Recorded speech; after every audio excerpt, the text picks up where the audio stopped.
Hi guys, I'm Exeter Rider. This is the new 2020 Honda Africa Twin 1100.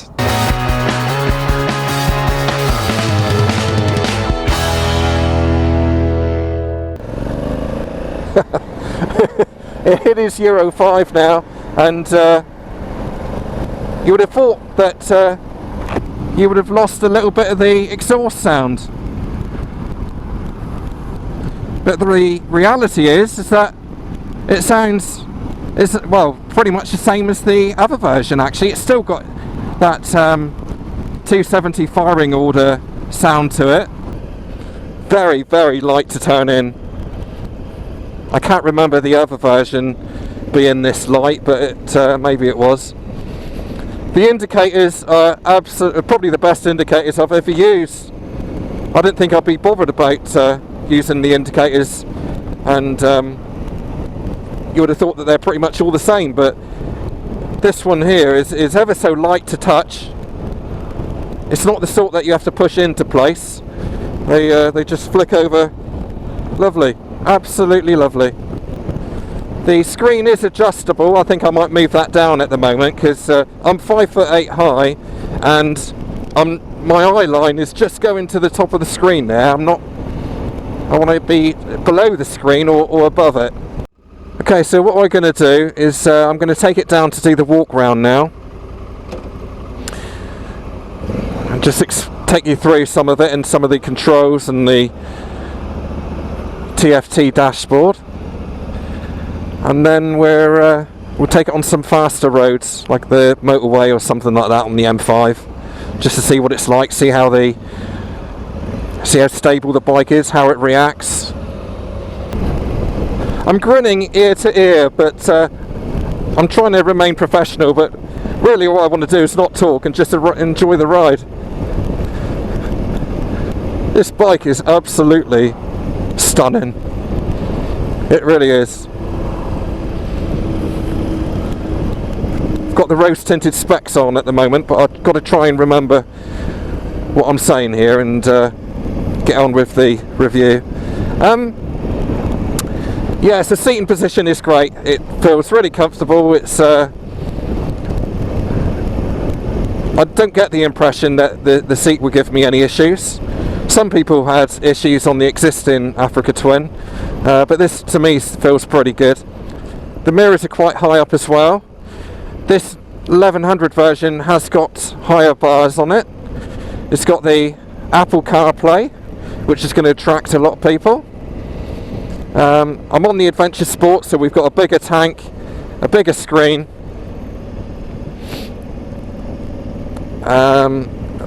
longer travel on the suspension, and also a belly pan underneath, which I think is a blooming good idea actually. I've got quite a lot of a busy left-hand bar here with all the menu controls, and this new version does come with the cruise control, which is something which I picked up last time, and I've since found out that many people were saying that it needed cruise control, and this one's got it, so well done Honda for listening. I must admit it does feel a lot better than the existing Africa Twin that I tried. Obviously this is a manual, and last time I tried a DCT model. I'd probably still have the DCT model if it was me, but I'm a DCT fan, so. Just slow speed manoeuvrability. It's very good. Ever so light. You forget what size the bike is when you're riding at slow speed, because it's an absolute piece of cake. Stand up on. The bars are very easy to reach still.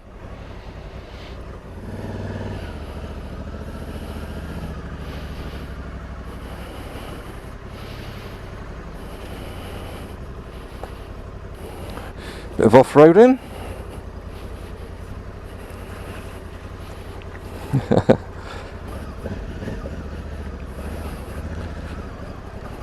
There you go, it's about as off-road as I'm going today.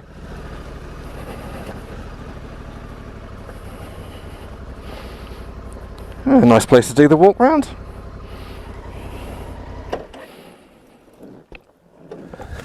Okay, as for the walk round, let's start with the engine. So This has been totally redesigned now. It's now 1084cc. It's got a longer stroke on the cylinders.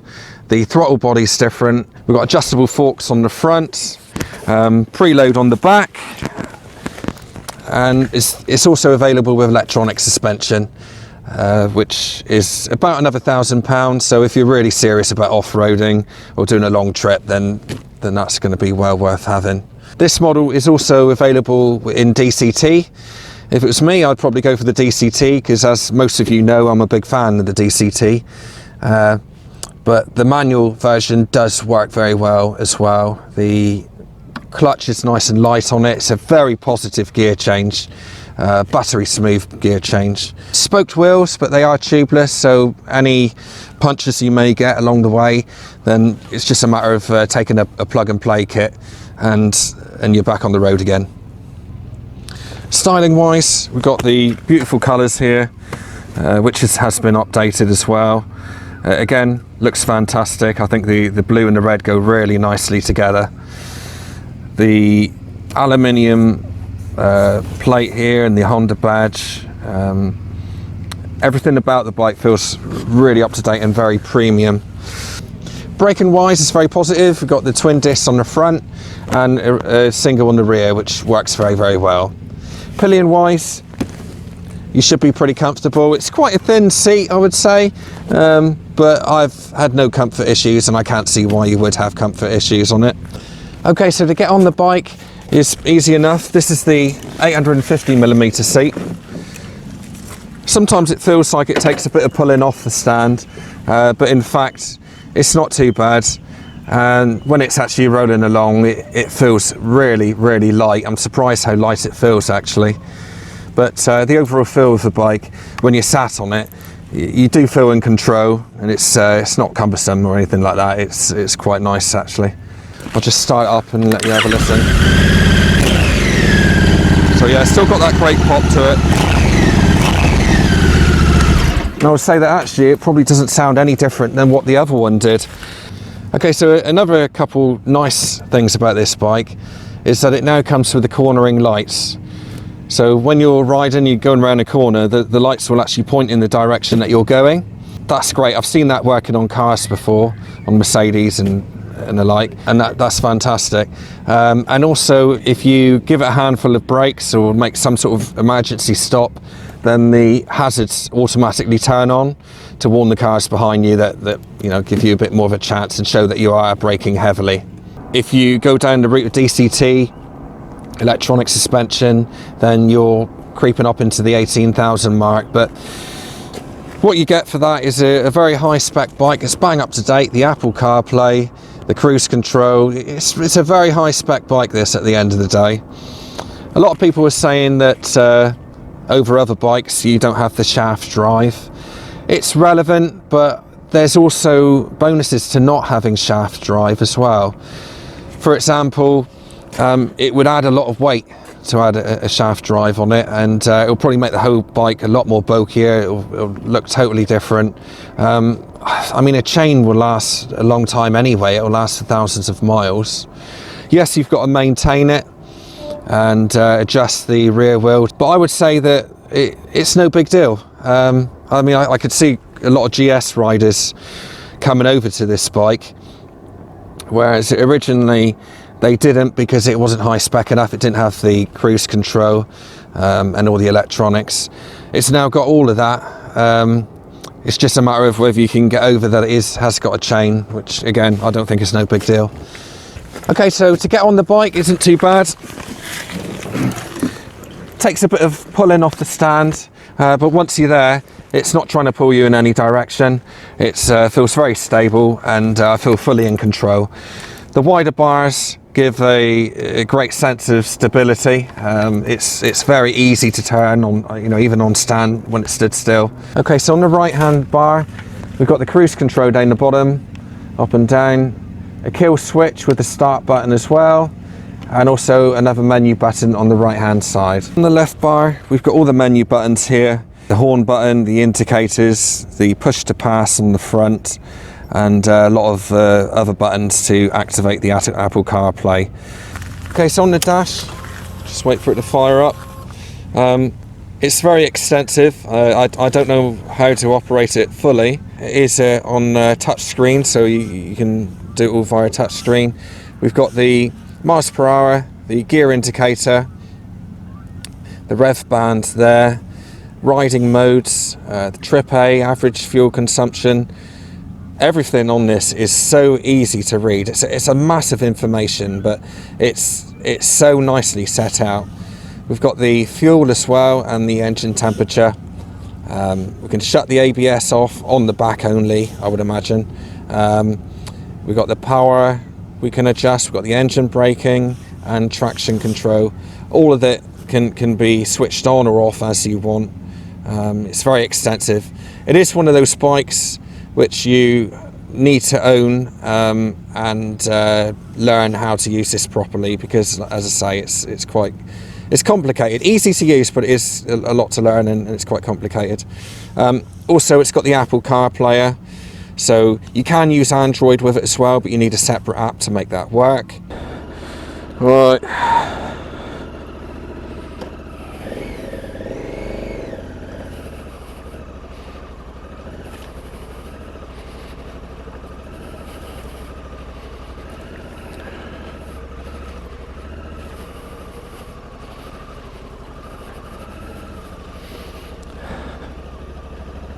Lovely day for it.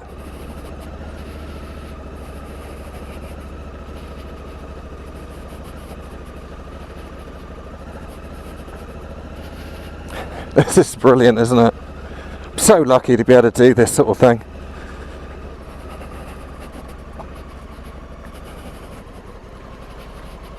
Loads of power. Even with no throttle, it just wants to pull you along. Fantastic.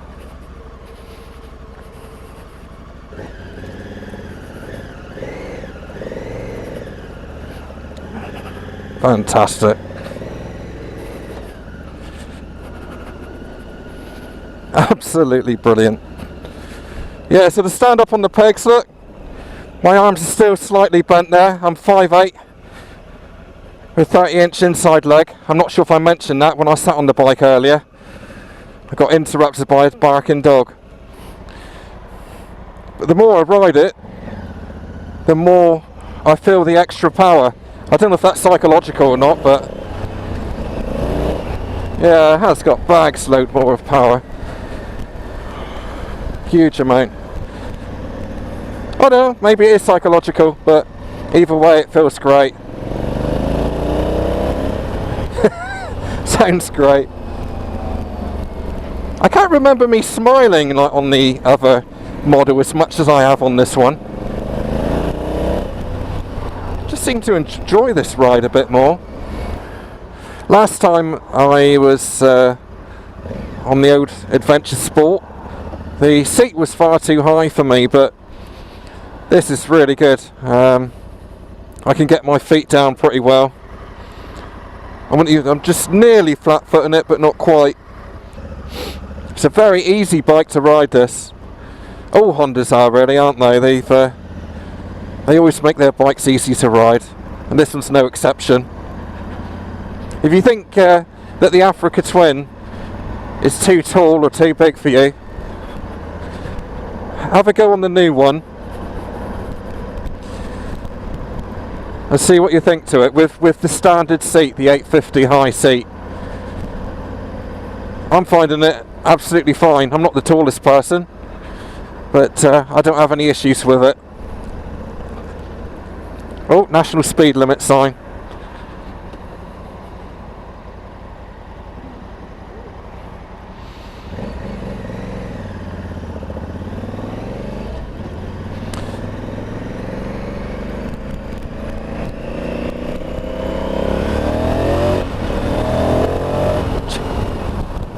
I'll tell you what, this thing absolutely flies. Yeah, you're not going to want any more power than this. It's absolutely brilliant. Oh, one thing I haven't shown you yet actually is the nighttime sensor. If I hold my hand over there, that's what the dash looks like at nighttime.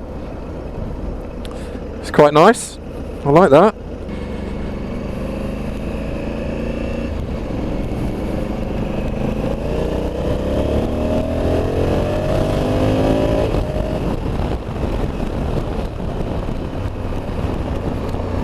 Instant power. Put it on demand and it'll just do it for you. Right, so I've got the screen on the lower setting at the moment, and I feel nothing. And not forgetting that the baseline price of 13,000 is it's a very good price for a bulletproof bike that you know isn't going to let you down. And also it's so bang up to date. I mean, with the other model it was a bit behind the times with cruise control and the lack of it. But now this bike's got that. It's actually ahead of its time. It's always going to be that thing of which adventure bike do you go for? Do you go for the KTM, the GS? I'm not going to comment. I'm going to stay impartial as much as I can. But I think you can guess where my money would go. Also, these bikes are going to be within reason quite easy to service. The cost of servicing is going to be competitive, and the cost of the parts is going to be quite competitive as well. Oh, I love this bike. The clutch is very light, seating position's great. It's great at slow speed manoeuvrability. Look at that, look. I'll put all the stats up in the usual way at the end, and the pros and the cons of the bike. While I'm on that, is there anything I don't like about this bike? Nothing at all is the answer. And yes, I've only had it, for a relatively short amount of time. This bike is honestly epic. Okay folks, so I'm getting the bike back now. I'm going to get home for my tea after I pop into Cafe 53 for a caramel latte, fill myself up with sugar. As ever, I want to say thank you to Bridge Motorcycles.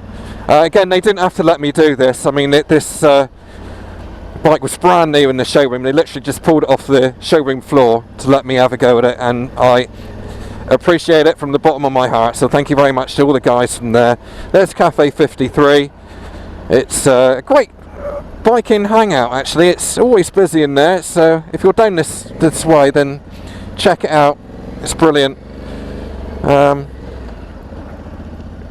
But what an experience. I'll leave you with the pictures and the video. Thanks to Bridge Motorcycles Honda in Exeter. And I will take this back now and leave you to it. Thanks for watching, guys. See you next time.